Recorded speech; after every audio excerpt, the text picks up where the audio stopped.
Good morning. My name is Deborah Nelson, and I'm the Dean of the Division of the Humanities at the University of Chicago. It is my distinct pleasure to welcome all of you to Humanities Day 2024 and to this year's keynote address by my brilliant colleague, ethnomusicologist Phil Bohlman, and his special musical guests. Today we celebrate the 44th year of hosting Humanities Day at the University of Chicago. I'd like to thank all the faculty, students, and staff who have worked to create such an incredible schedule of events. We have an embarrassment of riches to share with you. And yet, what you'll hear, see, and learn about today is just a fraction of the world-class scholarship and creative production that are so vital to U Chicago's stature as one of the world's great universities. As the Dean of the Humanities, I get asked the following questions a lot, in one way or another.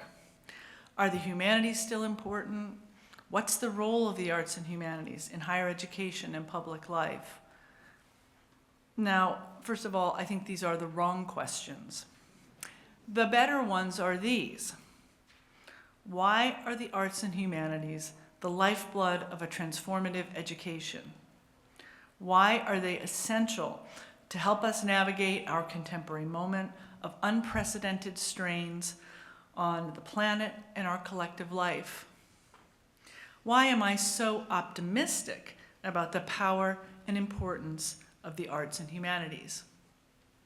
Everything you'll experience today, the performances, lectures, conversations, tours of special collections, exhibits, will be a kind of demonstration answering those questions. You're in for a treat. We are building on foundations of field-defining excellence to integrate history, theory, and practice in ways that catalyze new modes of scholarship and creativity. But I also want to take a few minutes to consider these questions with two thought experiments. First, we all remember the dark days of the COVID pandemic. Social distancing, cloth masks, KN95s. Wash your mail, scrub your produce, don't touch your face. The staggering loss of life. It was confusing and terrifying and lonely. Now imagine those months with no music. No Dylan or Kendrick, no Bach or Stravinsky or Tracy Chapman. Imagine those months with no television or no movies, no paintings or photos on your walls, no books on the shelves of your Zoom background, no poetry, no novels, no biographies, no memoirs. Remember the ache to experience live music, to feel the magic of live theater or ballet. You see my point.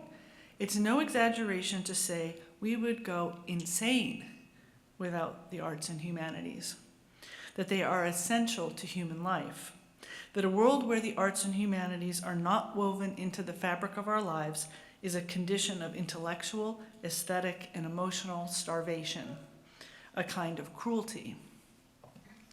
Let's move to a second thought experiment. This time, let's broaden our view and look back in time 7,000 years. The full scope of human civilization, including the tiny dot on the timeline that we call now. What kind of world would we inhabit without being able to read the languages of the Hittites, the ancient Egyptians or Greeks, or the Shang dynasty? What would it mean to our collective knowledge to be unable to understand ancient economies, modes of material production, ideas of justice, heroism, sacrifice, beauty, truth? Imagine a world where we had no epistemology for considering the very ideas of beauty and truth, of ethics, free will, the meaning of this life, the possibility of the next. Imagine a world where we are forever cleaved from those who don't speak the same language, who don't share our cultural norms.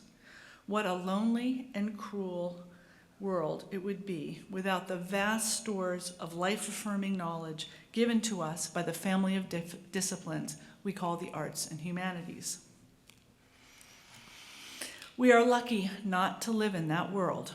We are lucky to come together today to celebrate how the arts and humanities connect us to our shared past, help us navigate and make sense of the contemporary moment, inspire awe and wonder, and allow us to imagine a pliable future we can shape where knowledge grows and human life flourishes.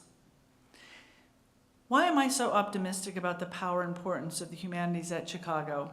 Today's session provides some clear answers to that question.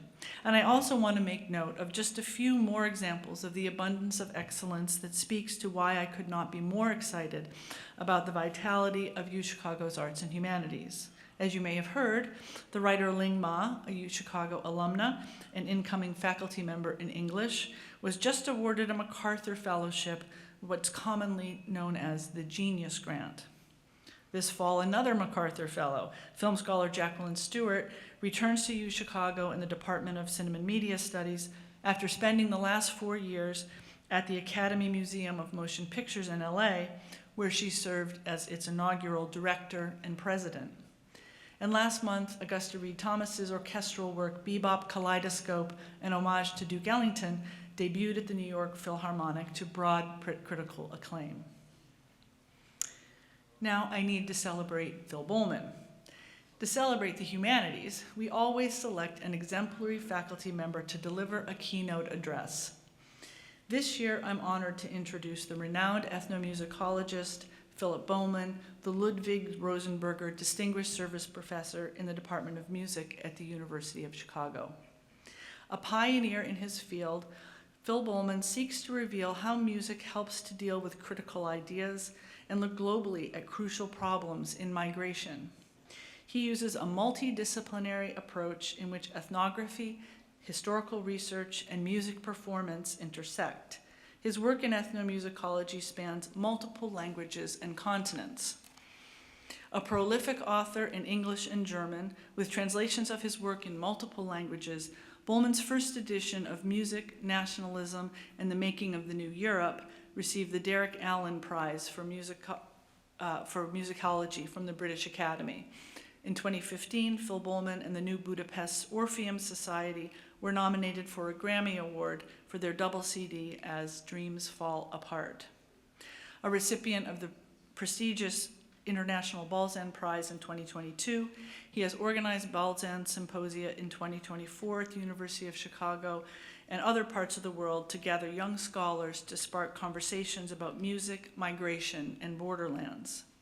During his keynote, Bohlman takes on the challenge of answering how music scholars, particularly ethnomusicologists, can do good in the world. He contends that goodness takes shape at the intersecting experiences of knowledge and practice in the arts and humanities. It is the pursuit of those experiences that leads scholars to empower musical practice and provide a voice for those who do not have one. Bohlman also joins with his musical colleagues to give voice and sound to goodness for the places and moments of vulnerability in the world. Please join me today in welcoming my learned and exemplary colleague, Philip Bohlman.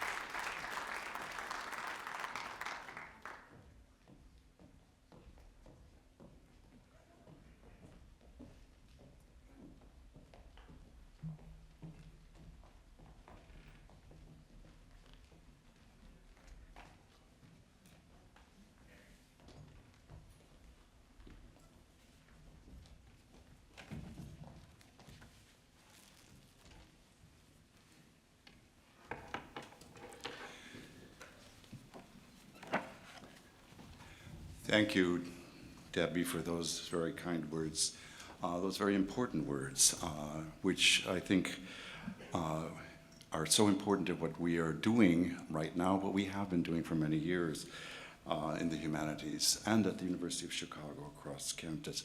I'd like to begin today by introducing my colleagues, my friends, the musicians who will share with you today as we consider the question of goodness. And I want to start with Jessica Swanston Baker, Ilya Levinson, Jim Cox, Rowan Boza, Tamal Hossein, Pramanta Tagore, Rani Mali, and Sophia Sheikh.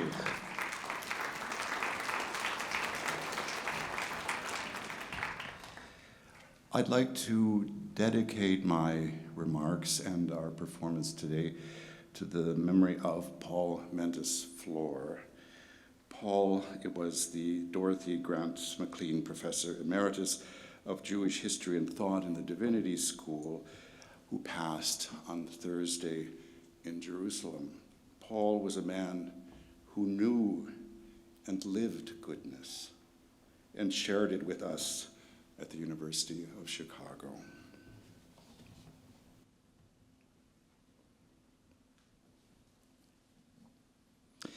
In the most recent autumn issue of Cosmos, the magazine of the august German Research Foundation, the Alexander von Humboldt Stiftung, the lead article bears the title, Mr. Titus, How Can Music Save the Climate?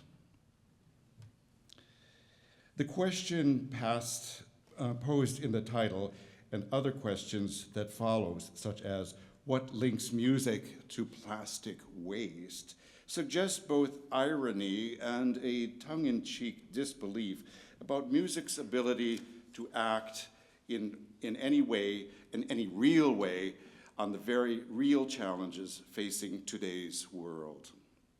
In the pages of a research magazine for a foundation whose work is overwhelmingly focused on the STEM fields, climate activism growing from music scholarship might seem to many as if it had arrived at the wrong address.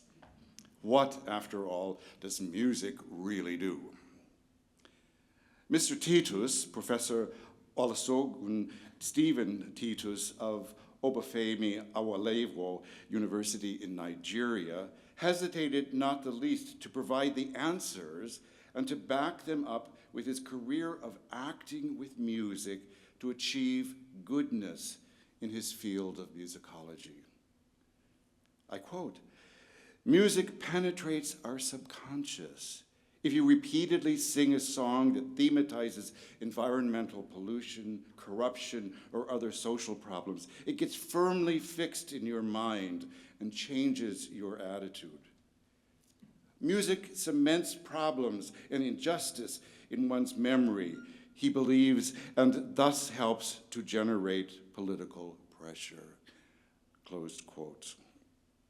I begin my reflections on this University of Chicago Humanities Day with the important lesson I find in Professor Titus's claims for music and music scholarship, and for the arts and the humanities. They intersect by triangulating aesthetics, agency, and action, and in doing so, they open the paths we travel in the search for the goodness that lies at the heart of humanities, humanistic and artistic endeavor. I now invite Rani Mali and the Taraf Ensemble to begin with a song, a Palestinian song.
لغير وتنساني أنا.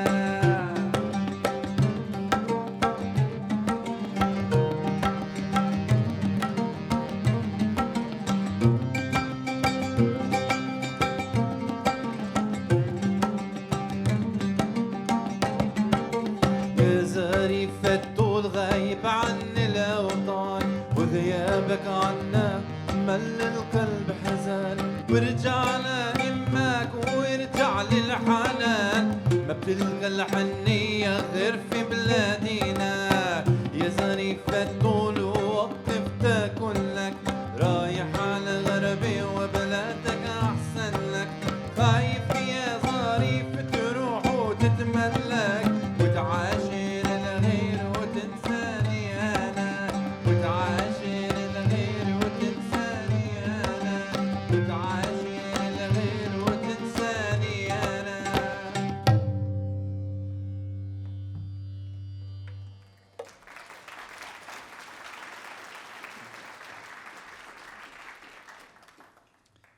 On doing good. The underpinnings of music scholarship in moral philosophy are perhaps the most fundamental in the agency of ethnomusicologists to motivate their field to do good.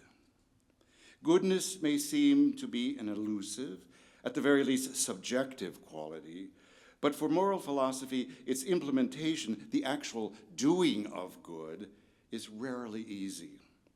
Situated among the most complex virtues afforded a moral purpose, goodness is possible only when those who would seek it would abandon some adherence of selfness to the beneficial acts of others. Goodness, thus, does not just happen. The individual must animate it so that it acts upon others to be beneficial for them in the form of the common good for society as a whole. Aristotle, in the Nicomachean Ethics, attributes agency to doing good. He identifies the essential role of agency and action in Book 1, entitled simply The Human Good. Let me read from Book 1 of the Nicomachean Ethics.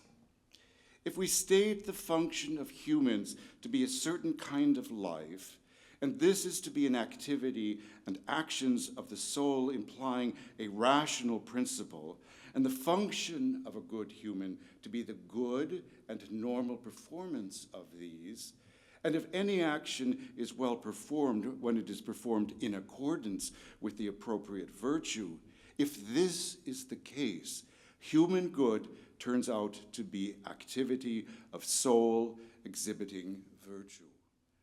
End of citation. For Enlightenment philosophers, the action of doing good afforded it utility, efficacy for society. Doing good becomes possible when individuals otherwise separated by differences embrace it as what David Hume would describe as a social contract. In Percival Everett's marvelous new novel, James, a retelling of Huckleberry Finn, from the perspective of Huck's enslaved companion, Jim, Jim explains the doing of good to Huck as an act that follows the knowing of good.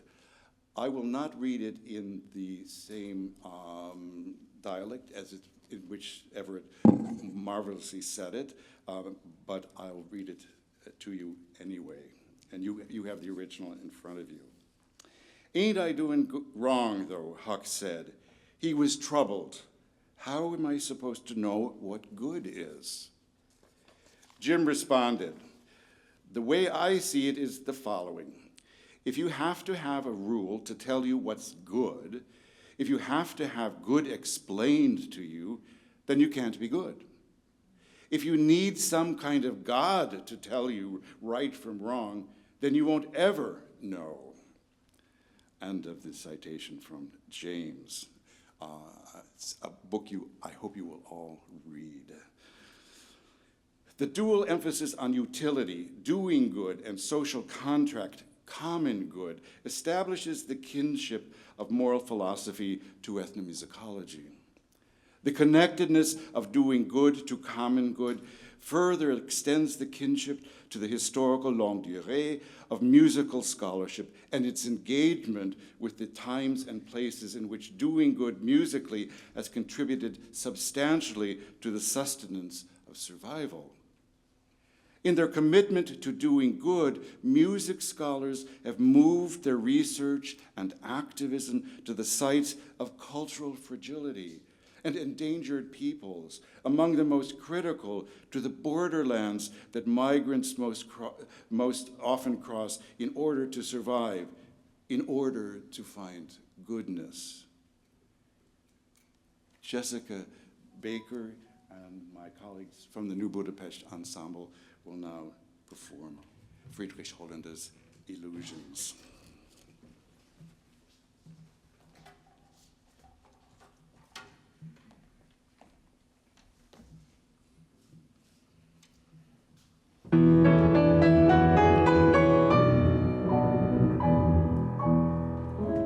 Want to buy some illusions,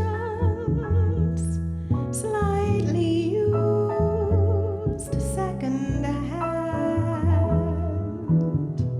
They were lovely illusions, reaching high, built on the sand.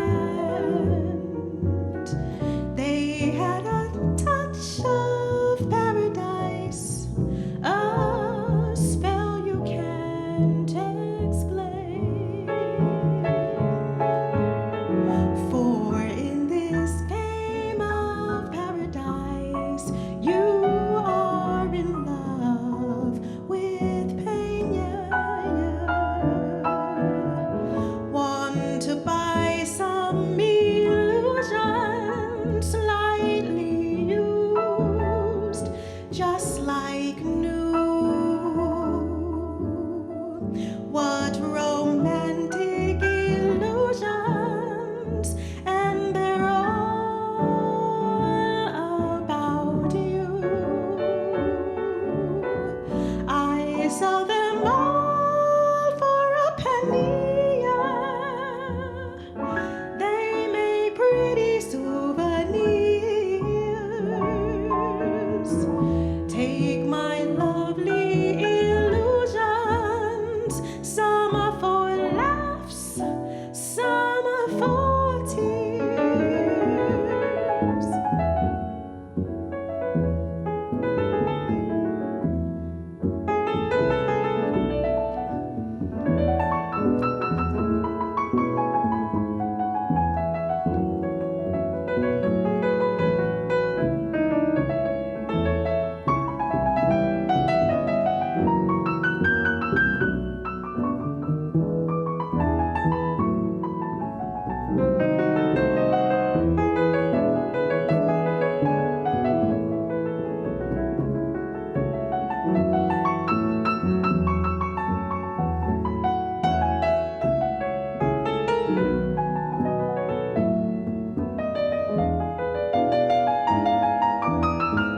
Want to buy some illusions, slightly used, just like new.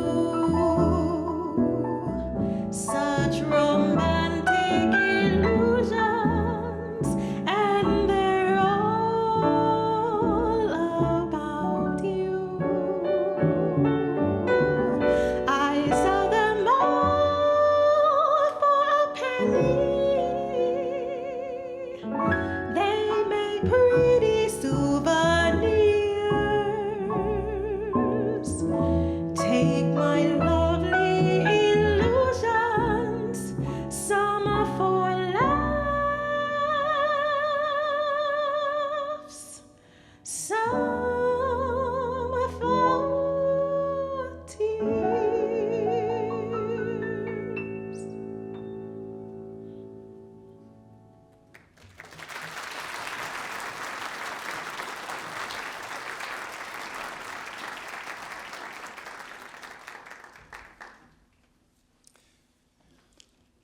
On trauma. Since its founding in 1998, but with ever-increasing urgency in the past decade, the new Budapest Orpheum Society has dedicated itself to performance in moments of witness to past and present trauma. We are committed to a belief that trauma strips human experience of agency, above all, of the agency that makes finding goodness possible. Those afflicted by trauma are the victims of actions beyond their control. Their response may be one of silence, the inability to cross the threshold of adequate expression. Goodness, too, is rendered mute by a silence that envelops both object and subject as a totalizing condition of trauma. All that could express goodness remains inexpressible, trapped and immutable in the fear that further trauma is possible, if not imminent. When the arts and humanities respond to trauma, they invest performance with commemoration, which, when combined, restore measures of the agency lost to trauma. The arts of commemoration fill the void opened by trauma. Music resists trauma by insisting the voices it has silenced might be heard again, be allowed to speak again, if not for themselves, then through the commemoration of performance and performers. The silence of others is sounded by those who perform commemoration. The artist, the writer, and performer seek to recover what has been lost to trauma, suturing the music, suturing the sonic shards of lives that are themselves irrevocably lost. The restoration of agency through performance lies at the heart of the project Performing the Jewish Archive, in which the new Budapest Orpheum Society joined with artists and musicians from throughout the world to retrieve and resound voices silenced by trauma. To a large degree, the new Budapest Orpheum Society acquired agency as a house band for the project.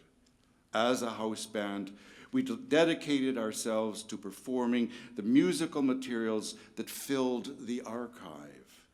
It was our task to make the sketches, fragments, and anecdotal materials we received performable, so they could serve the larger functions of commemorating. There was no aspect of the materials that did not require transformation so that they could enter the archive of Jewish memory. At each stage, constructing the archive, we made the performances our own, doing so to restore the agency necessary if commemoration were to ameliorate and resist trauma. It is that urgency that motivates and mobilizes our current performance for the recordings of our Babylon project, which has long found a home in the Humanities days at the University of Chicago. You see our performance of 2 years ago. I would now like to invite Tumal Hossein to share a Rohingya song which is related to his research on the borderlands between Bangladesh and Myanmar.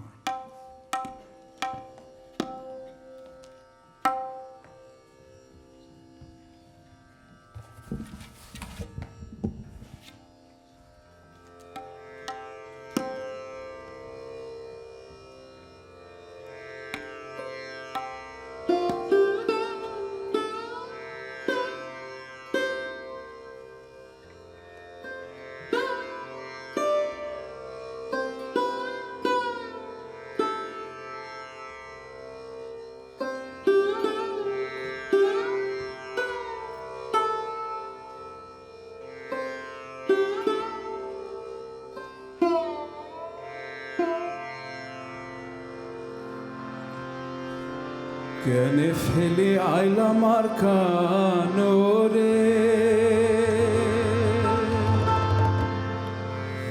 Shoit gore hoy salihi gore Faranor butore Sina kuli dehayum hare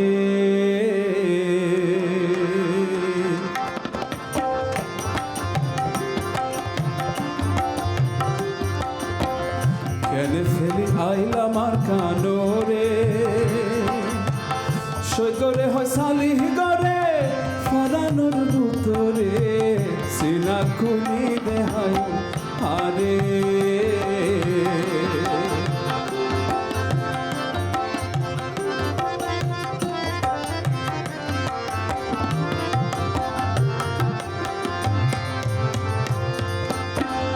Hodun egana hagushi, hodun shoro halor dusi. Hoy no fari giyai hare hare. Gop mari tanse angarot mol kelai tam juna baro. Taralai eka fetu fure. Kene feli ayla markanore.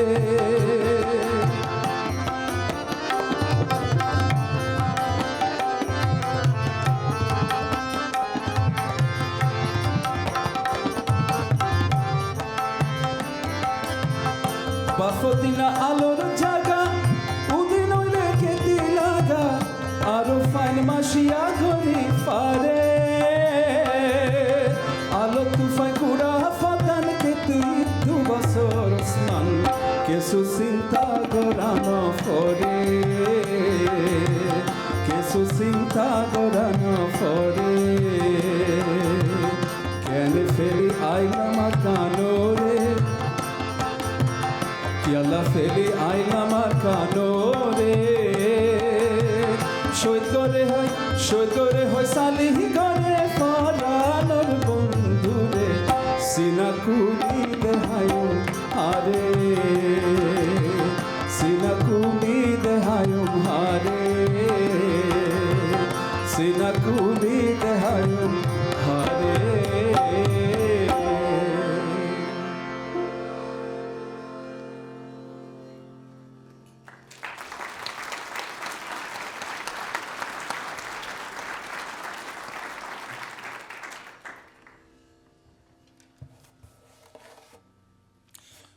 On exile. When we seek the music of exile, we necessarily undertake journey through space and through time. The music of exile arises from journey at once away from and toward the space and time of belonging, of home, of future in search of the present. Born of the disruption of journey, the music of exile sutures past and future, healing the injuries of displacement by sounding hopefulness for those forced to journey in exile. The music of exile does not conform to the rules of genre, but rather it spills over the borders of form and structure that would contain it. The containment of genre borders would fail to account for the two processes of movement, temporal and spatial, that better allow us to understand the dynamic movement of exile music. Time and place are juxtaposed, at first glance dissonantly, but then in the chorus of immigrant and refugee voices. It is this sense of raising voices together in concert that is critical to the journey of exile. When are the music and the arts of exile one thing? Perhaps an art exhibition unified by interconnected styles, or a repertory of related performance practices. When are the music and the arts of exile many things, a jumble of styles and genres that reflect chaos and cacophony rather than commonness? Such questions may seem rhetorical at first hearing, but in fact, such questions are critically important to the movement through time and space that the arts of exile map. Few exile composers in the 20th century answered these questions with more passion and with greater deliberation than Hans Eisler, born in 1898. He passed in 1962. Eisler lived his life in perpetual motion, one station of exile followed by the next. Eisler lies at the heart of much of my own work as a cabaretiste and ethnomusicologist, both scholar and performer. This is a book that I wrote and published together with my daughter, actually, Andrea F. Bohlman, who is a distinguished musicologist herself. Eisler composed songs and other musical works that together constitute a vast topography of exile. He employed all compositional means at his disposal to represent exile as completely and as complexly as possible. Having fled Germany and Austria over the Soviet Union, Spain, and Sweden, Eisler sojourned for almost a decade in the United States, dedicating himself most intensively to composing film music. Eisler knew only too well that songs of exile did not find closure in ending, but they also failed to give way to silence. Songs of exile sustained the need for sound, for survival, which in turn sustains the refugees' movement across the precarious borders of exile. As we seek the non-silence in the refugee's voice, we pause to listen to Jessica Baker sing a Hans Eisler exile song of remarkable beauty, An den kleinen Radioapparat, to the little radio, composed in 1942 during Eisler's own exile.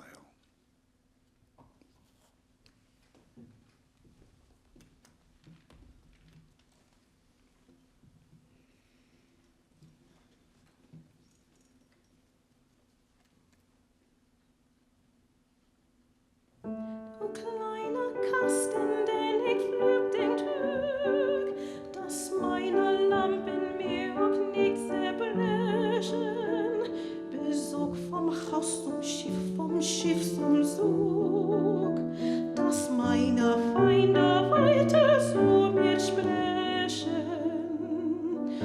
An meinem Lager und zu meiner Pein, der letzten Nacht, der ersten in der Früh, von ihren Siegen und von meiner Mühe. Wer schreckt mir nicht auf einmal stumm zu sein?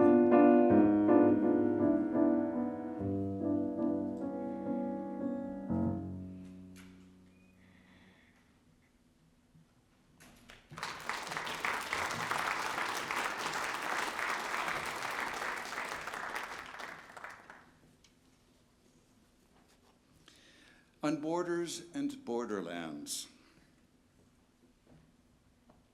The allegorical meanings of music's mobility in the historical longue durée, stretching across centuries and continents, have even greater import for humanists today, as we seek to account for the many ways borders and migration converge as sites at which survival is most precarious. The paths of migrants and refugees and the borders that intersect those paths spread across the soundscape of modernity, sounding the cartographies of pasts and presents, dissonant because of the competition for space and the unequal distribution of power. It is the premise of our work in the arts and humanities at the University of Chicago that borders and migration are component parts of the goals of survival and goodness, generated in historically common moments, but necessarily destabilizing them. Borders come into being as both metaphor and materiality, over time leading to the challenge of the 21st century that migrants must confront. Just as it is possible to trace the long history coupling music and mobility, so too is it necessary to recognize that borders and music have cohabited historical landscapes for centuries.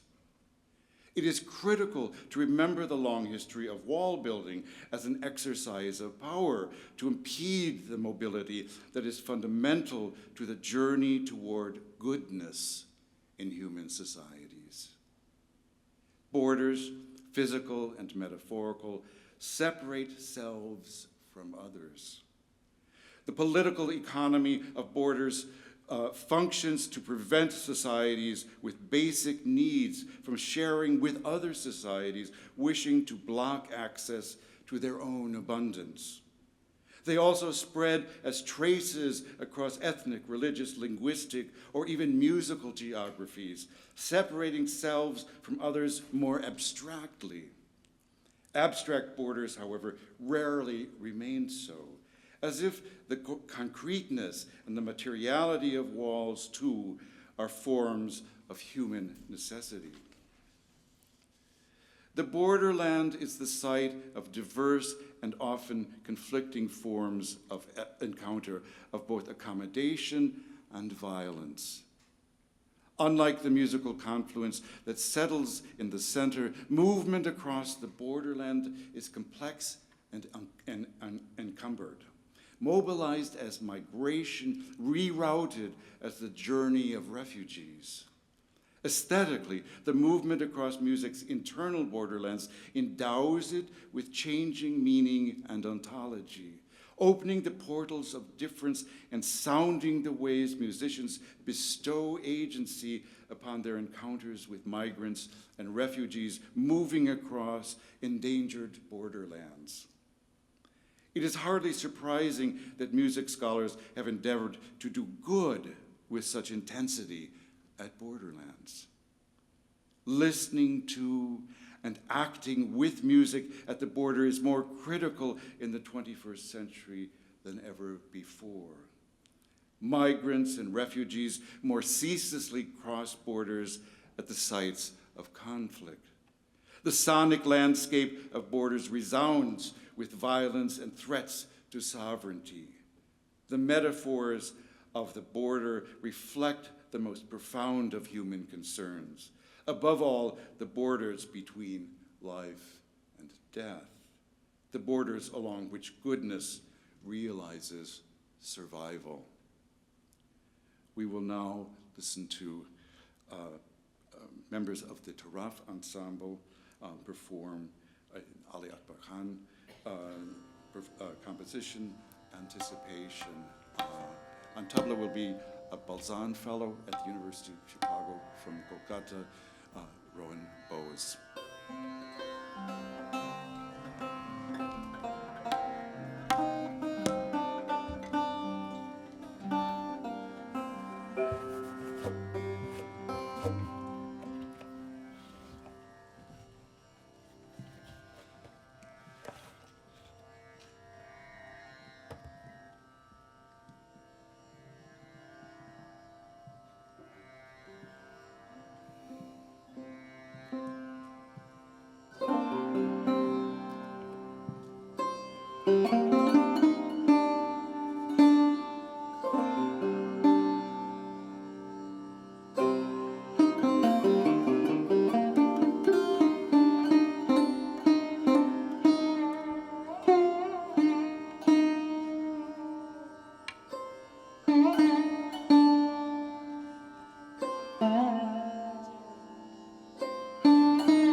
remarkable border crossing.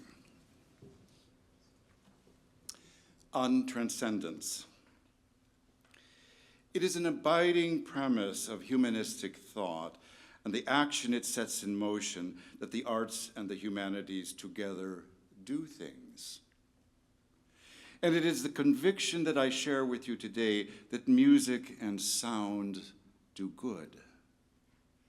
The affective and the effective converge in music, and accordingly they imbue music with life, the life of the collective community, the life that returns through the realization of goodness. In closing today, I too return to this simple premise about goodness. Such return to the lived-in worlds of those who make music so that the collective can find goodness constitutes what, in these closing moments, I understand as the transcendence that accompanies goodness. Throughout my own career as a musician and humanist, I have returned repeatedly and fruitfully to Johann Gottfried Herder, whose work I know intimately through years of translation. I published his writings on music and nationalism in translation in 2017 as just one of my Herder projects. My travels with Herder have been all the more rewarding because they passed through the marvelous first editions of his writings in special collections of the Regenstein Library.